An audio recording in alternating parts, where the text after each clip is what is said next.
Look, there's that many different type of people out there that have that many different styles of bidding. I mean, you've seen guys that are way over the top. You've seen guys that you won't even know are there until they actually buy the thing. What's your certain style when you go about it, Dean? Well, I can't tell you too much, Jay. My competitors will know. Look, from my point of view, I'm one who doesn't want my opposition knowing that I'm bidding on the horse. I certainly don't want the breeder knowing that I'm bidding on the horse, and I certainly don't want the auctioneer knowing, if I can avoid it, that I'm bidding on the horse. Why? Well, they know that if I'm bidding on the horse that I must have it highly rated, and they're going to make life a little bit more difficult for me in the bidding war, as it were. I just like to make eye contact with the bid spotter to whom I'm going to be bidding, and just let them know, and it's just a very gentle nod or even a gentle wink, and they, after dealing with me for many years, they know from my point of view that's a bid, and they'll follow it through in that capacity. So I don't like the flamboyant aspects, and I certainly don't want people knowing. However, I've got another issue too, that never let an auctioneer, under any circumstances, drive the auction. They're very good at it. Most people do it. But at the end of the day, they're working for the opposition. And what I mean by that is they're working for the seller, not for the buyer.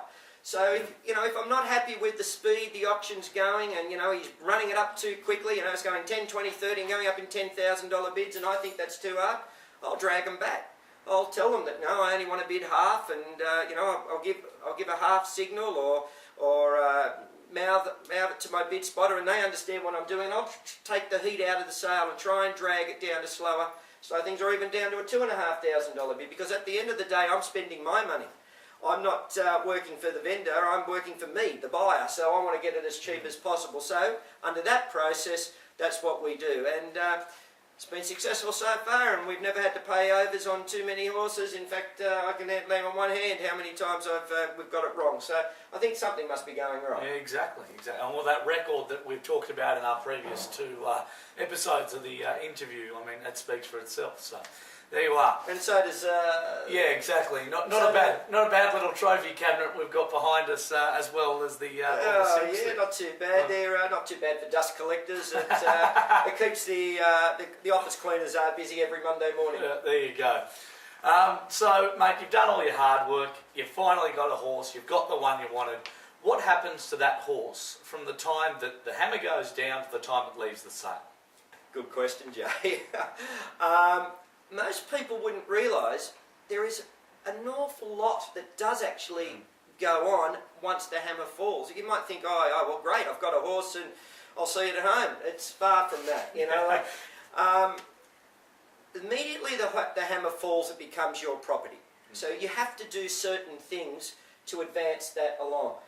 And that includes, first of all, as soon as it's knocked down and the buyer's called out, the agent for the sale company will come around and get you to sign a form acknowledging that you've bought it, and you have to complete certain things about insurance, and you have to complete certain things about having the horse scoped. Now, we always have our horses scoped. It's one area that you can't check prior to the horse going through the auction ring, but you check post the horse going through. So if you buy it, it costs you $150 plus GST to have it done, but you do an endoscopic evaluation on the horse, and the vet puts a scope down its nose just to make sure its wind function is working, it's not paralysed women, to ensure that there's no issues there. If there is an issue, the sale can be classed as void and the sale's cancelled. So it's a very important aspect, because if the horse does have an injury, have a paralysis in there, and you don't know about it, he won't be able to get much oxygen in, so from that point of view he's not going to be a successful racehorse. So that's the foremost. The second thing I do is I always let the insurance company, we use Logan Livestock, the second thing I do is I let Richard Logan know that I've just bought the horse, to make sure it's covered, because it could fall over. Even though I've got faller hammer insurance, it could fall over from going out the sale ring on its way back to its stall. So anything could happen, so he's notified. The next thing I do is I let the photographer, the professional photographers on site know that we've purchased that lot, and we get them to go and take photos of the horse at the sales with its handler, so I can put it on our website so my potential customers can see that. Next, I get the young man who's doing the videos just to go and take video of the horse being paraded at the sales. So again, I can post that on the website so my clients can review the horse being walked in front of them, and they can get an idea of what I've purchased.